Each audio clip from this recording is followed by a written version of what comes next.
the quiet breaking point for INFJ parents series. What INFJ parents tolerate longer than they should.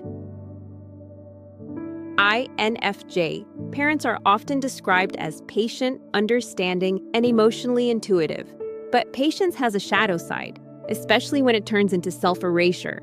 This episode is about what INFJ parents tolerate far longer than is healthy, and why that tolerance is often mistaken for strength instead of sacrifice.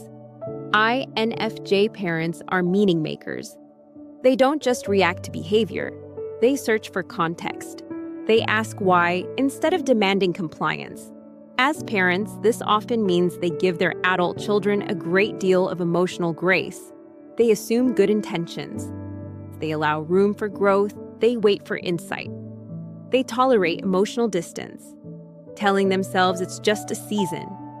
They accept one-sided effort, believing relationships ebb and flow. They excuse dismissiveness, hoping maturity will soften sharp edges over time.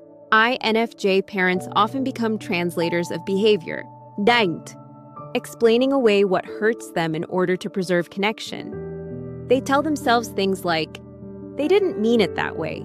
They're stressed. I should be more understanding." What they rarely ask is, "What is this costing me?" Another thing INFJ parents tolerate far too long is boundary erosion. They state a boundary gently. They explain it carefully. They soften it so it doesn't sound demanding. And when it's crossed, they revisit it again, even more carefully than before. Over time, boundaries become suggestions.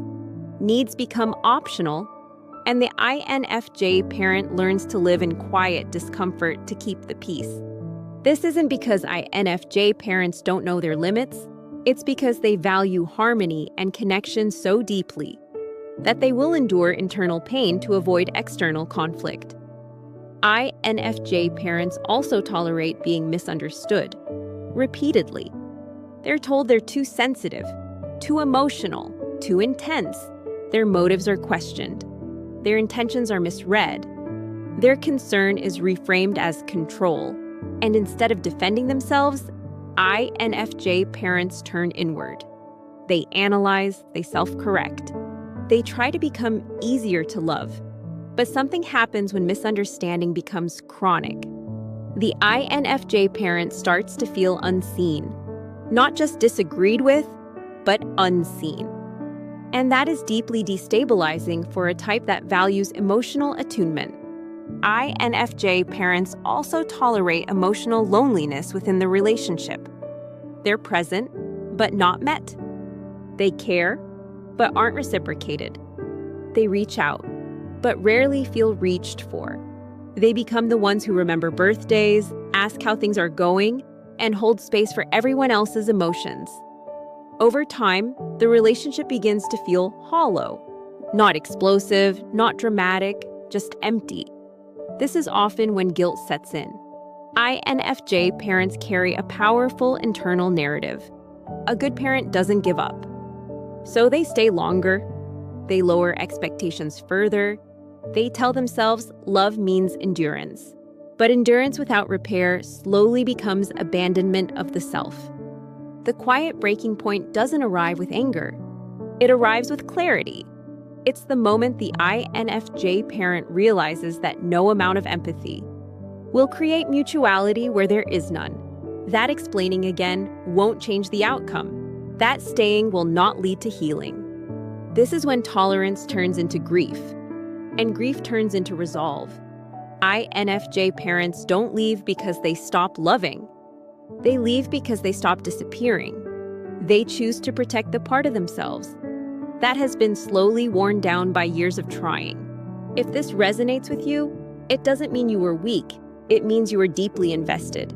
And if you're approaching this breaking point, it's okay to pause and ask yourself one honest question.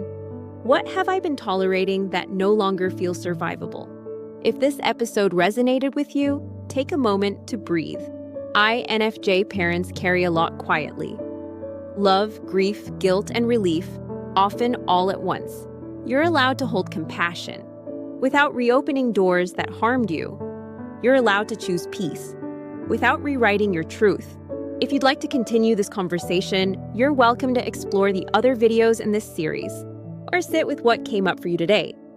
Healing doesn't have to be loud, and it doesn't have to be rushed.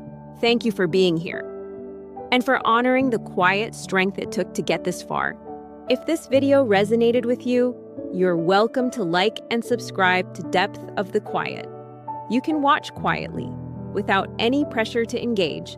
And if you feel safe sharing your experience, the comments are open.